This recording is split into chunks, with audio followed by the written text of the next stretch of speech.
All right. Welcome, everybody, to Flow Conversations. So this week we had the idea of talking about the differences or apparent differences between software and everything else that we build in the physical world. So, Saeed, you had some thoughts on this. I'm gonna throw to you to kick us off. Do you see a difference? And if so, what do you see between software and everything else that we build? So I'll say this. I think the argument, the way I look at it, is often people talk about building software as being inherently different from most other things. So people will use examples of building physical things like a building or a bridge or whatever. And that somehow, the way you think about creating and building and designing those things is different than software, and that software is uniquely different because of its nature. And I think the word uniquely is important. I think obviously anything is different from something else by just the nature of it not being the same.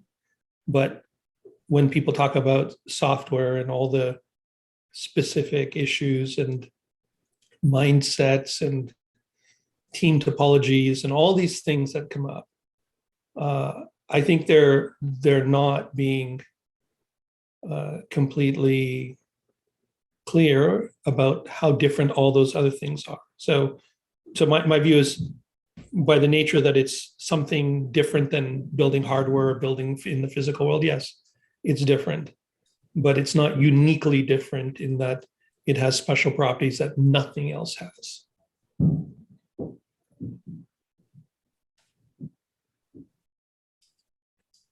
I definitely agree. I think that we have a tendency of throwing the baby out with the bathwater and saying that it's much easier to package, deploy, deliver, operate software compared to physical goods. And so because of that shift in focus or shift in effort and cost, that there's very little that can be learned from the physical world. Well, yeah, I look at it this way. Everything that people think is unique is not. Like it's existed in some form in previous iterations of the world and previous generations, right? I mean, the one thing that is changing is just the speed of change, right? Like where we are today versus where we were 10 years ago versus 10 years before that. But like people talk about building things iteratively, right? And this is somehow newer, novel, or it's the better way of doing things, as if nobody built things iteratively beforehand. That, the Egyptians just built the Great Pyramid right off the bat, and they figured it all out, and that was their first pyramid. No, like if you look at the history of pyramids in Egypt, it actually, there was a long history of different shapes and sizes and ways of building and things like that. And I mean, that's kind of a super extreme example, but all these kinds of things that we think are somehow new and novel really aren't, right? Like the light bulb as an example. I mean, first of all, Edison didn't invent the light bulb. It was two guys in Toronto who invented it, and they got the first patent on it. And Edison bought them out, but they didn't just invent the light bulb. Like they tried different filaments and tried different things, and what's the gas that has to go in there and to get the light to burn properly. And I'm sure they had different shapes of bulbs or something. But the point is, that's just the way things have always been, right? Maybe there was this period where software thought it was different and said, we're going to be, like this, and then realized that was foolhardy, and then came back to where everything was before. I don't know. I just I get dogmatic about people who get dogmatic about these things. I think it's difficult to draw a parallel with pyramids and light bulbs, but I'm thinking, is there a parallel, just because those are very physical things, but Yeah. what I'm thinking of is kind of almost like a reverse example of storytelling to the printing press, where, I'm sure there were a bunch of people saying writing a story on paper and delivering it as a book is not the same. The process isn't the same. The outcome isn't the same. And you can't use the same thinking or learning or operating model between the two. That's in reverse. But to me, we're talking about sort of the same things: scalability, sustainability, accessibility, delivery, operation, going from like storytelling where you can only actually get the benefit directly versus something that is much more scalable, deliverable, accessible, operatable. Yeah, there was a show a long time ago called Connections. If you're It sounds like PBS. I was just telling Dave about that today. Yeah, there was a British show. It was a British show. The guy, I'm just remembering the host. I think his name was Robert Burke. And what James Burke. James Burke. Thank you. Yes.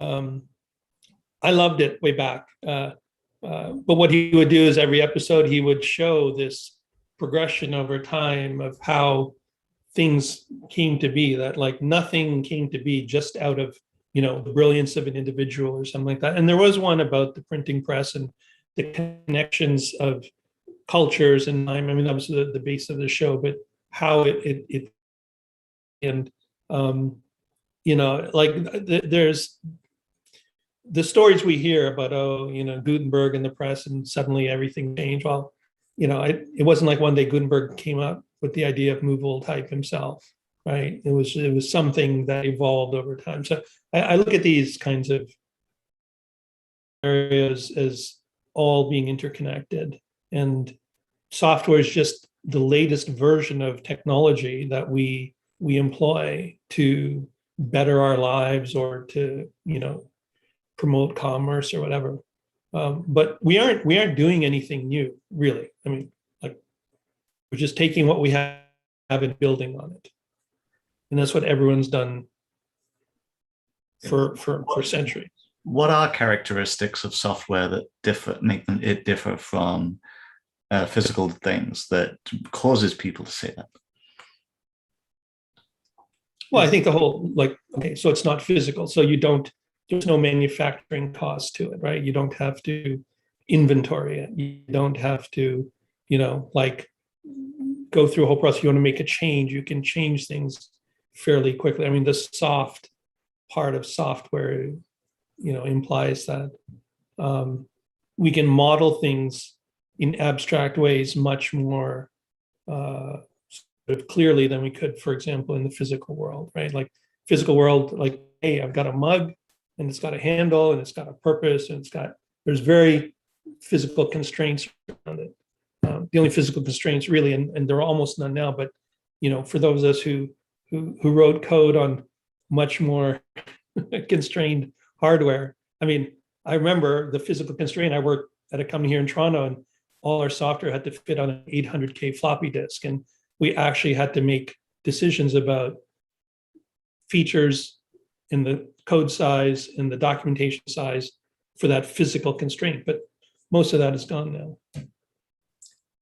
There is that, I think, and you were describing it there, in the software world, there's little cost to change, where there's very high cost to change or to experimentation in the physical world, potentially.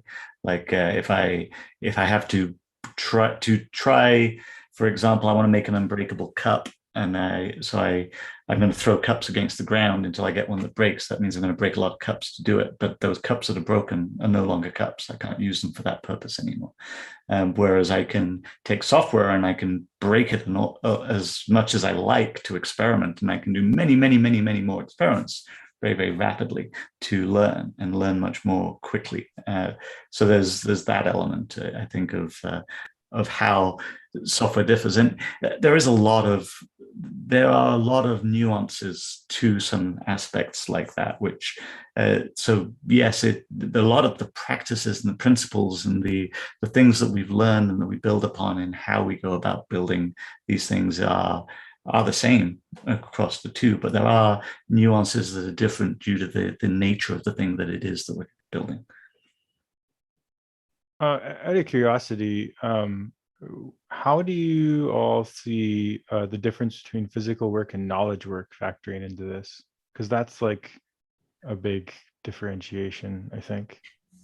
So one of the big pieces that we often talk about there is that parallelism, if I can say that word at this time of day, that within physical work, very often, if you have a manufacturing plant, it's like I make the car, I paint the car, I ship the car. Like I go through a set of processes, and it's very often very linear in nature.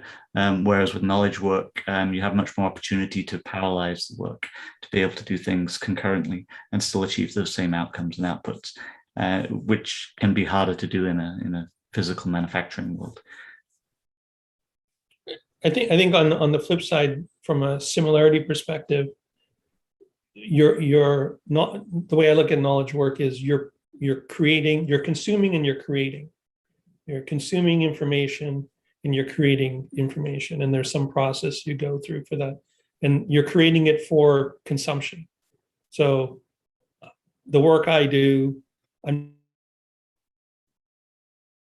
else depends on it or needs it, and ideally would consume it. And so, things like quality, timeliness, completeness, accuracy, all those things are important if you really think about it, right?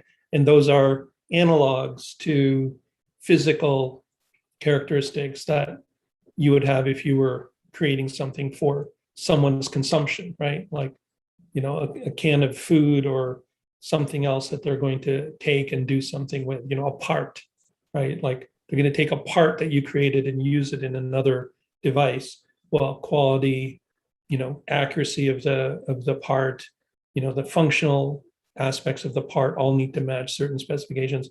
You could apply that same thinking to knowledge and information. People do in some contexts, but in a lot of contexts they don't. They, hey, what are the requirements? And then, has a conscious effort been put into those kinds of characteristics on the thing you're creating that someone else will consume? Steve, go. Don Reinertsen talks about this a bit in the principles of product development flow, and I like what he focuses on, and it dovetails with what you mentioned, Said. It's quality control. It's you can't control quality in knowledge work to the extent that you can in physical manufacturing. In physical manufacturing, you can ensure that every output is to spec. In knowledge work, what you don't actually want that. You want to be evolving your product. You want to be developing and designing. So you can, that is to say, or that's not to say that quality control goes out the window. I think a lot of folks think, oh, we're designing and developing, so we can't have quality control, so we might as well not even try. But you can enforce some level of standard that says we're not going to do X without ABC. We always make sure that we do these things. This is how much we invest in those things, and this is the way that we think about those things. That, I think, is underrated and sorely underutilized. A lot of organizations, a lot of super high performing organizations do that.